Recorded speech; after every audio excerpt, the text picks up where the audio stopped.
the God he claims to be. And so when we look at the life of Joseph, we're really looking at the story of Judah here.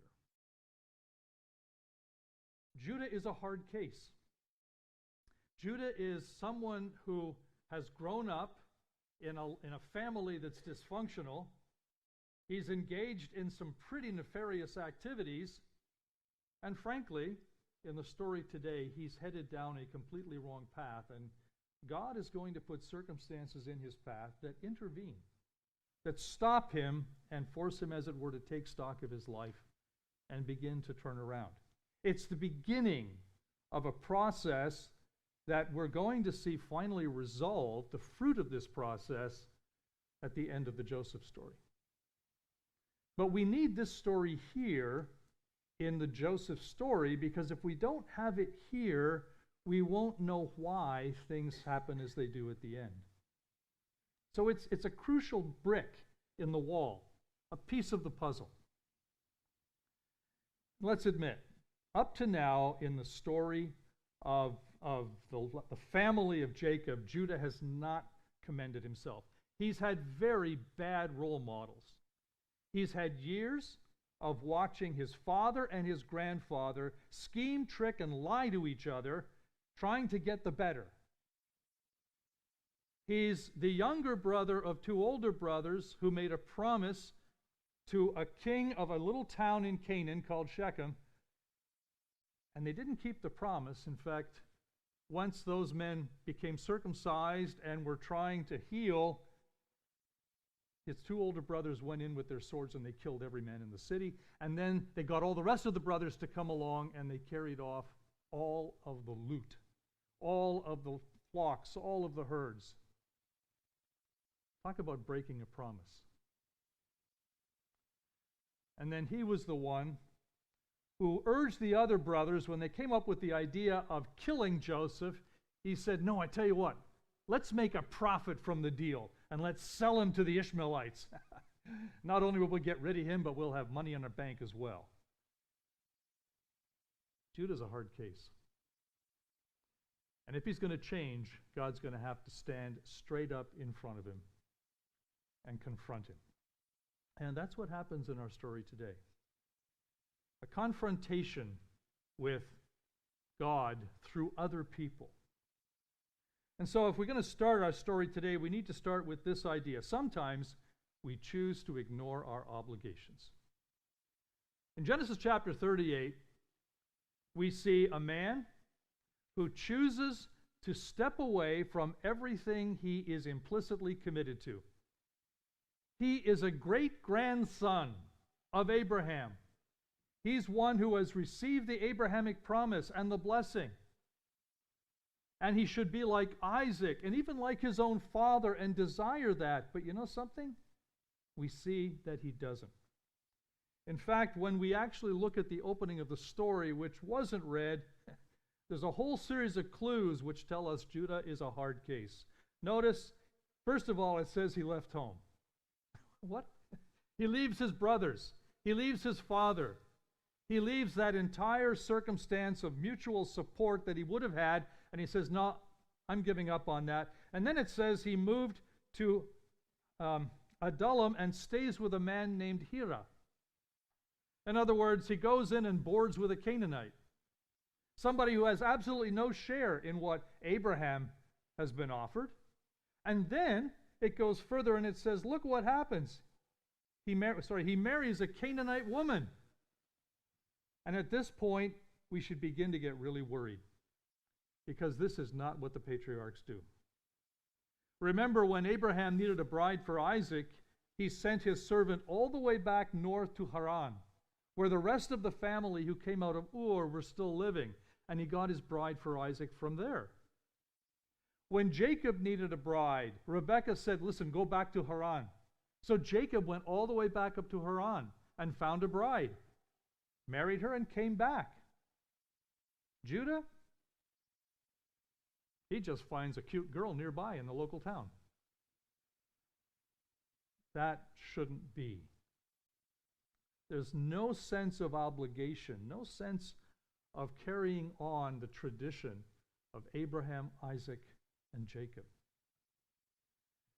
And in fact, he's going to raise a family with her, and then we're going to discover that he gets his firstborn son, a girl from the Canaanites too. It's not like he admits he kind of made a mistake. He said, well, hey, we're here. Let's settle down. Let's have a good time. Let's just enjoy our life among the Canaanites. And so he gets his firstborn to marry a young woman named Tamar. She's not from the family. She's not part of this tradition. You see, he's actually choosing not to follow the tradition he's been given. He's not choosing to keep his obligations to the promises God made to Abraham. And then the story sort of takes another turn, and we discover that his sons are even worse than he is.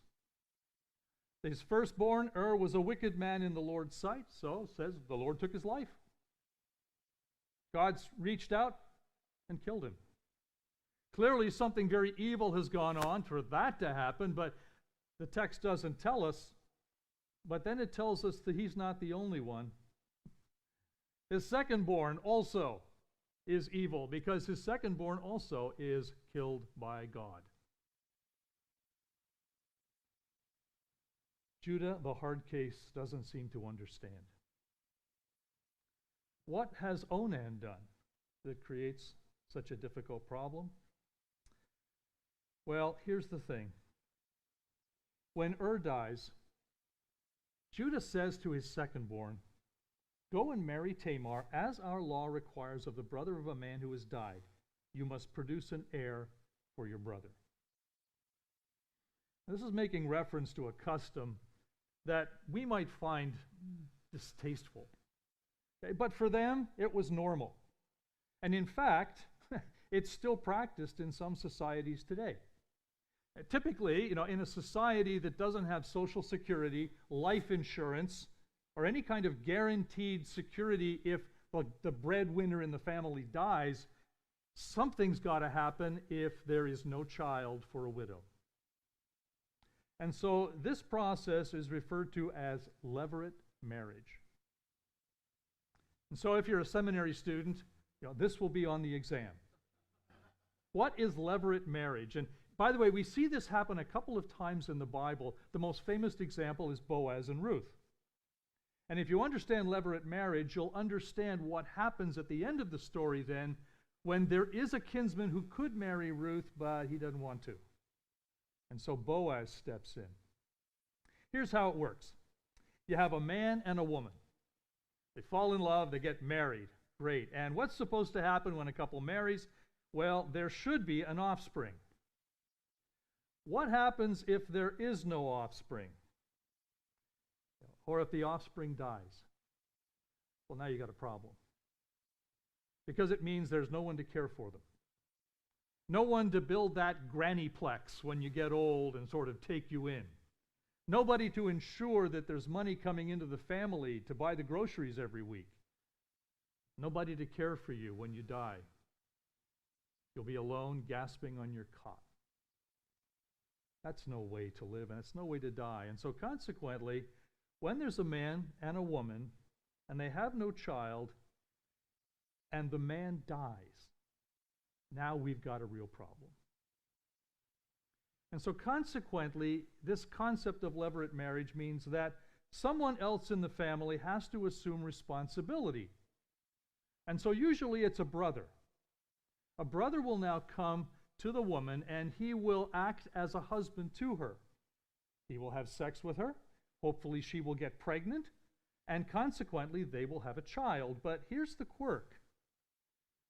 The child is not the brother's heir. The child will be considered the child of the dead brother.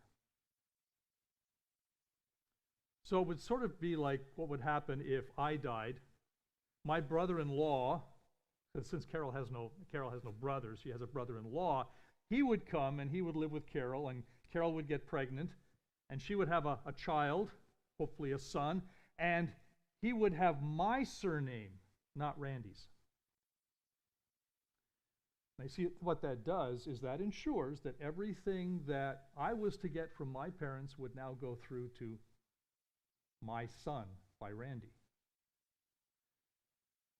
Now here's the problem in our story. Onan was not willing to have a child who would not be his own heir. So whenever he had intercourse with his brother's wife, he spilled the seed on the ground, and this prevented her from having a child who would belong to his brother. Now just think about this for a second. Is the firstborn. That means in their time that got twice as much as any other heir in the family. So Judah's estate would have been split 4 ways. Sheila would have got a share, Onan would have got a share, and would have got 2 shares. But has died. Guess what? Now the estate only gets split 3 ways, and Onan gets 2 shares, because he's now the firstborn. Onan's saying, I'm not giving that up. I'm not risking the inheritance on the chance that she'll have another child to take over place. He's just a greedy, manipulative individual. Now what gets worse is, the way it describes it, he spilled his seed on the ground. I've actually changed the NLT there because it uses the word semen, but the word actually is seed. And when it throws that word in there, it brings us all the way back to the idea of the Abrahamic covenant again. The idea that Abraham would have a seed that would inherit all of the blessings and the promises of God. And so when it says, guess what? Onan threw away his seed, it implies he, like his father, has absolutely no care for what God has promised Abraham. And is it any wonder then that God steps in and takes his life? Now, when we have this terrible situation, we have 2 dead sons, we have a complete disdain for everything that God has done for his people. The Lord considered it evil for Onan to deny a child to his dead brother.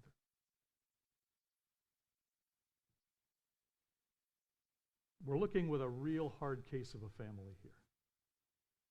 How is God going to deal with this? What's God going to do?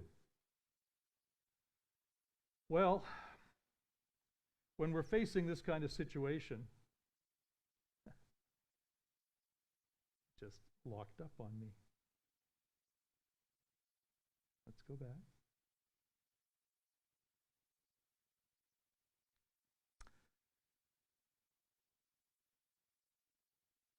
Slideshow.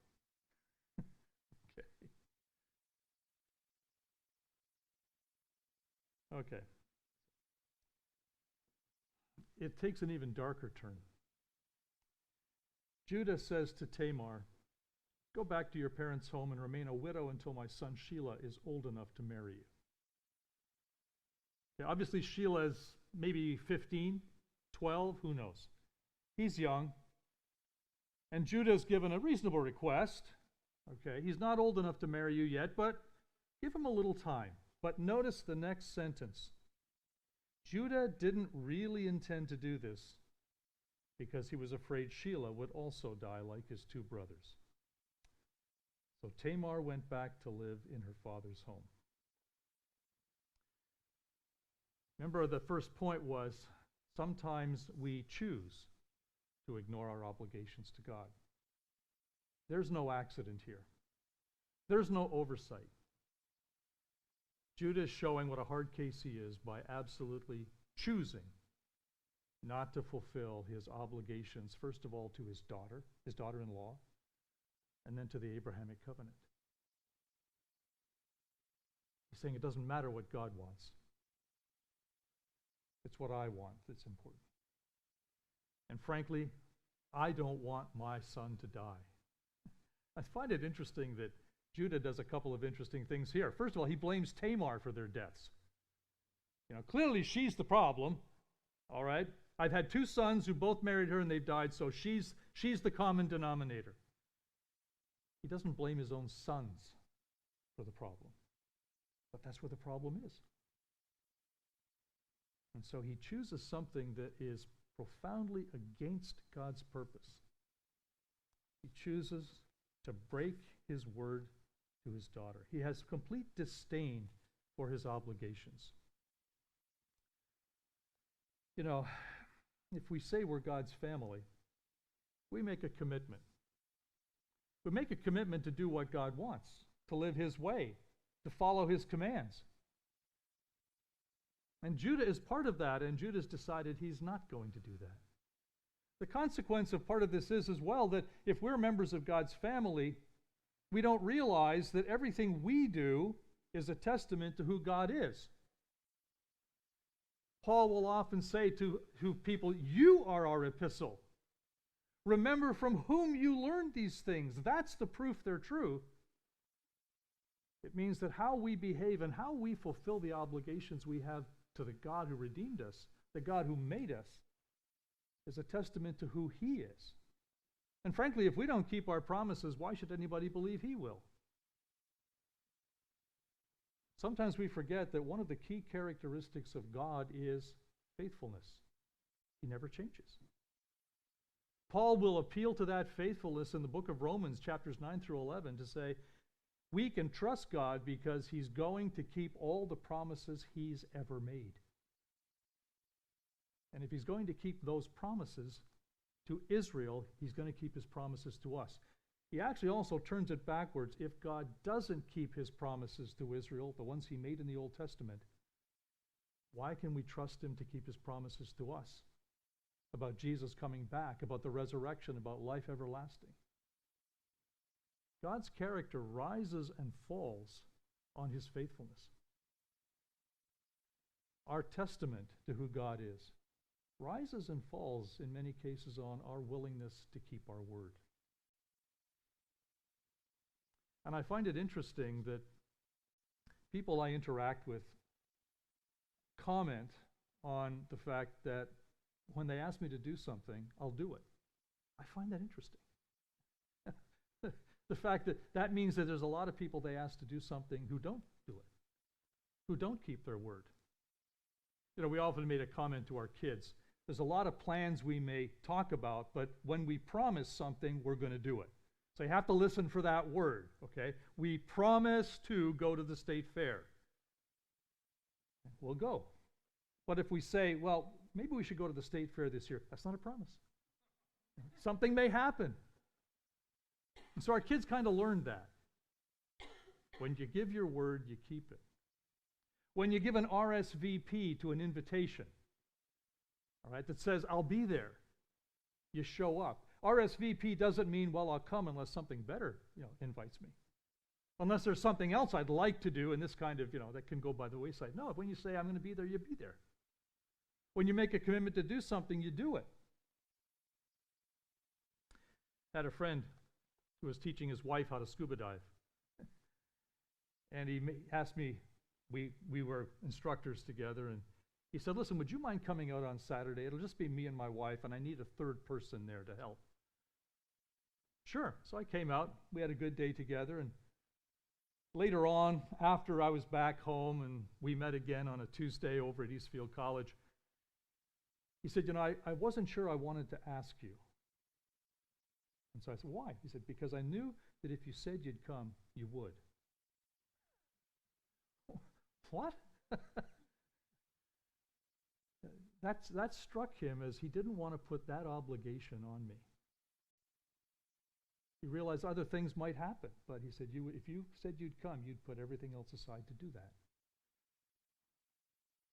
John is now with the Lord. He was a believer. He kind of left it and claimed he was a Buddhist, but I think he was just an angry Christian, as most people who leave the faith are. It's not that they've given it up. They've just decided that they're going to hurt other people by claiming something different. But you see, we're called to keep our promises. Judah clearly is a hard case because he's choosing not to. And so that brings us then to the second movement in our story. If I can get this to come across. Hello. having trouble here.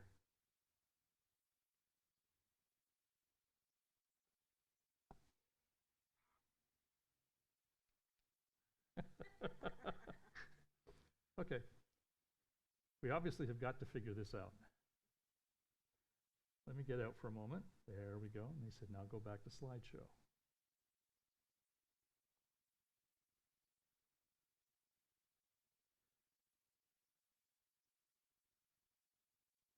Oh, interestingly enough, came across a quote from perhaps one of the greatest villains in movies, somebody I really appreciate. I'm not swiping here.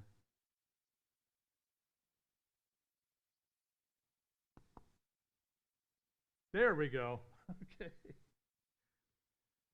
If you know Jason Isaacs, you've seen him as some of the most evil characters on screen. In The Patriot, he was Colonel William Tavington, who killed both of the hero's sons, and who ends up just being an obnoxious, vicious individual. He played Lucius Malfoy in the Harry Potter series, somebody you love to hate, and most recently is Captain Gabriel Lorca in Star Trek Discovery. One of many roles he has. He plays villains with such intensity that they just make your skin crawl. And he said this, what makes a great villain the audience loves to hate is somebody who utterly believes in himself. These people who are in the headlines and giving us all nightmares, they can absolutely justify everything they are saying and doing. If they felt like they were doing the wrong thing, they wouldn't be doing it. And so when he comes up with a villain, he looks for an individual who really believes in what they're doing. He says Lucius Malfoy really does believe that the world would be better if Wizards was in charge. Tavington really does believe that these patriots are rebels against the king. Lorca really does believe that an alternate universe is a better one. And therefore they act to accomplish that. And that's exactly what Judah's doing. He really believes that the only way he can save his son is to not fulfill his promise, his obligation to Tamar. And so while sometimes we choose to ignore our obligations, when we choose to ignore our obligations to God, desperate events may challenge our obedience. Immediately, the story has an interesting passage to it. Notice, Judah's wife will die, and after he's finished mourning, he will go with his friend Hira up to Timnah because there's sheep shearing going on. This is the county fair. And so they go up to the county fair, and it's told to Tamar that he's doing it. Now, Shelah has grown up. He's no longer the 15-year-old. He's probably now maybe a 21-year-old. But no arrangements have been made for him to marry Tamar. So Tamar changes out of her widow's clothing and covered herself with a veil to disguise herself. Then she sat beside the road at the entrance to the village of Enaim, which is on the road to Timnah. Now this is where, not having a Hebrew Old Testament in front of you, you don't get the clues. The first clue is that word. She puts on a veil. You've seen this word before, but only once in all of Genesis. This is what Leah wears when she goes in to marry Jacob. And in a sense, will fool Jacob into marrying her.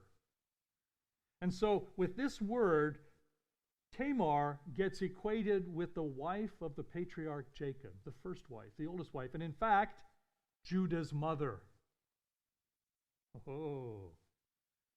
And then she goes and sits by the entrance to the village called Enaim.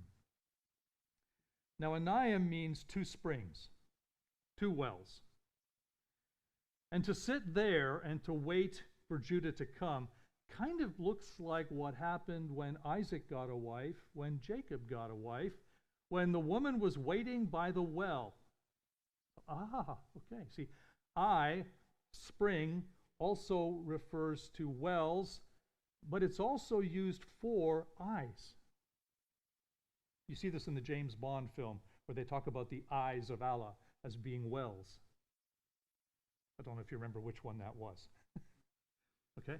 But here, interestingly enough, the irony is she's sitting by a well as the patriarch's wife would have done, and yet it's a place of seeing, but she's veiled.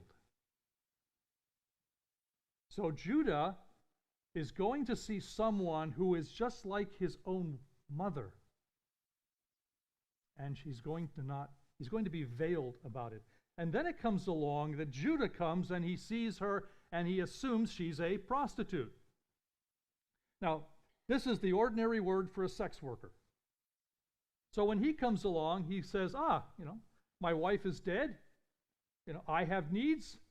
Here she is. And so he stops and he propositioned her. Now, what's interesting is in Judah's eyes, she's simply a sex worker.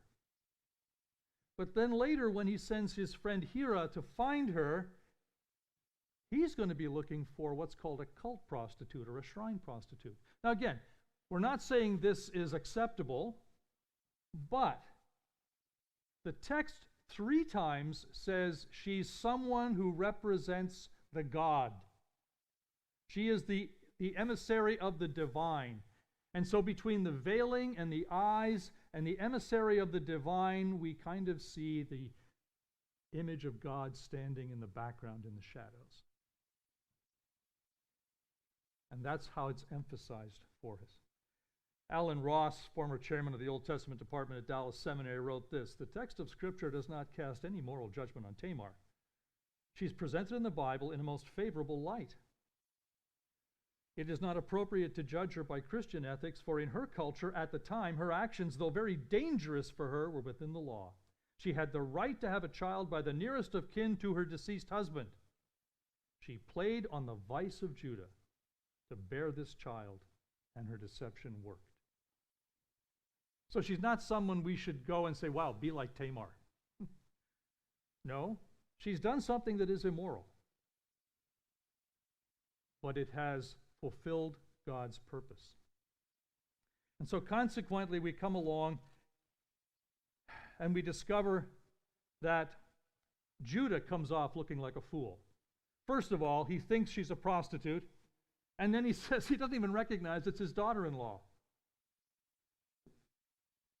I recognize my sons-in-law, but he goes into this woman he thinks is a prostitute and has no inkling who she really is. That makes him look rather foolish. And then he shows up and he has no money. Who goes into a store to buy something with an empty wallet?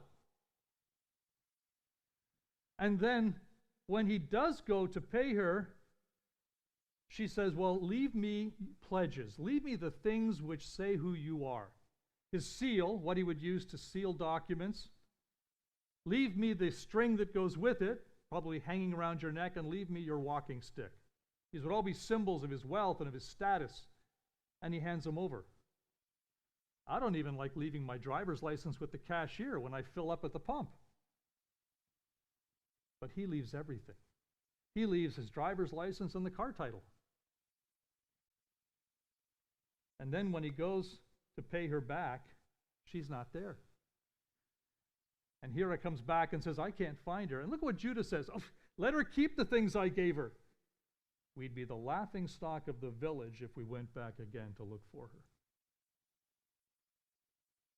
Judah comes off looking like an absolute fool. You see, that's part of the problem with this story. Judah is a hard case. And God, standing in the shadows, has allowed all of this to happen to confront him with what's going on. And so consequently, we would say this: when God challenges your obedience, when God faces you up with an obligation you have, whether it's implicit or explicit, you need to face it honestly. Because that's what happens here.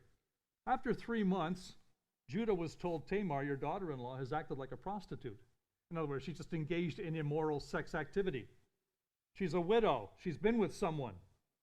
Because of this, she's pregnant. Judah demands, bring her out and let her be burned. Okay, let's kill her. Now, the interesting thing is, as they were bringing her out to kill her, Tamar sends this message to her father-in-law. The man who owns these things made me pregnant. Look closely. Whose seal and cord and walking stick are these? Now notice she doesn't just say, here's the evidence. She emphasizes the man who did this. Okay? She's not asking for him to claim them. She's saying, identify yourself. Judah recognized them immediately. And then he says, she is more righteous than I am because I didn't arrange for her to marry my son Shelah. And Judah never slept with Tamar again. Now, Judah acknowledges this. You see, at the beginning, he's saying we need to kill her because she's the one who's brought shame on the family. By bringing out these things and saying, here's the man, what Tamar does is she turns the tables on him and says, you're the one who brought shame, not me. You see, you were responsible to ensure I became pregnant with your third son, but you didn't. And so consequently, I am now pregnant by you. She has done the amazing thing. She has coerced Judah through lust into fulfilling his responsibility and then facing him with it. An amazing strategy to confront a hard case. And so consequently, when God confronts us, we need to face it honestly. God can confront you with a good friend who says, did you ever think what you did? I've had students confront me, not often, but one came into my office and said, something you said in your critique of that student's sermon, it really hurt. So we talked about it, and then I faced it with the class in the next period and says, I'm sorry. How can I make it right? It might be someone who draws attention to some kind of duplicity they perceived in an agreement you made or a transaction. It may be someone who draws you up short on a behavior you exhibited and said, maybe that was wrong. I had a fellow instructor do it to me on a dive weekend. It was a joke that we had about 12 instructors. A joke was made. I didn't understand the joke, but I smiled. And later at the car, another instructor came over to me and said, I was really surprised that you laughed at that. I wasn't laughing. I was just trying to be one of the people, because I didn't know what the joke was about. By the way, I did check it and found out it was a terribly gross innuendo. I didn't know. See? That's a confrontation. So consequently, when God confronts us, and we're not going to see God standing in front of us. We're going to see other people. We're going to see circumstances that are going to draw us up short with the shortcomings, the failures we have. And so accept them. And when God challenges your obedience, face it honestly, and then let God reset your path. Didn't quite know how to frame this last part because it's an interesting end to the story. When the time came for Tamar to give birth, it was discovered she was carrying twins. While she was in labor, one of the babies reached out his hand, and the midwife grabbed it, tied a scarlet string around it, and said, this one came first. And then that one pulled his hand back in, and then the other one came out. What, said the midwife? How did you break out first? So he was named Perez, breaking out. And then the baby with the scarlet string on his wrist was born, and he was named Zerah. Funny, that sounds like another story we heard earlier. We heard about twins, Jacob and Esau. We heard about the one who should have been, as it were, first, Jacob coming out second, and so the firstborn serves the secondborn. The idea of twins and first and second being reversed is something that constantly shows up again and again in the scriptures. It's sort of how God shows that it's not our priorities that are important. And so with this little story at the end, we can see again the story of Jacob and Esau. We see the recovery of that path of the patriarchs fulfilling the Abrahamic covenant and the restoration of what God wants for his people. It's a difficult story. It's about choosing to fulfill our obligations. It's about being open to what God says to us and does to us through the work of others, even when their work might be evil. It's about putting ourselves before God in honesty and submitting to his priorities and his purposes so that we can better represent him and better bring his purposes to pass on this earth. A difficult story in the middle of an otherwise wonderful cycle of Jacob. But because it comes in here, and Judah is the only one of the brothers that's discussed, we see the path that all the brothers are on, a path to redemption, a path that will bear its fruit at the end of the story when they're dealing directly with Joseph, and we discover they become very different people. In the 13 years that have intervened between the selling of Joseph to the Ishmaelites and the coming of the brothers to Egypt, God's been at work. And God has changed them, transformed them into people who understand their commitments, their obligations, and they will keep them. That's where Joseph's story is headed. That's how Judah's story contributes to it. And in the end, Tamar and this story will become part of the story of Jesus. When we see the genealogy of Jesus, we're going to see Tamar and Perez in it. And Tamar will be named in it, along with several other women, because she understood the priority of being faithful to God. And she laid herself in a very dangerous position. She put her life on the line in order to make sure that God's purposes were accomplished. Maybe she didn't do it the best way. But like Jacob, who did a lot of things the wrong way, God honors those who have that priority in their life.